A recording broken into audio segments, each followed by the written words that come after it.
كان زوجية، فضائح ملكية، قصة حب من طرف واحد.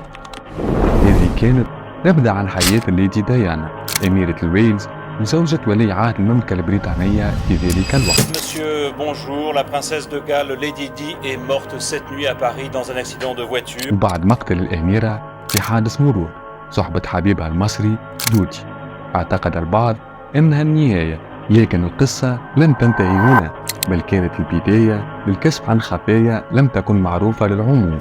فبعد بدء التحقيقات وجمع كل الأدلة بين أنه الحادث لم يكن عرضي، بل تم بفعل فاعل. لتوجه الشرطة أصابع الاتهام إلى 3 أفراد مقربين من الليدي دي. إذن عزيزي المشاهد، ولمعرفة القصة كاملة تفاصيل الحادث المروع، معليك كان تبعنا.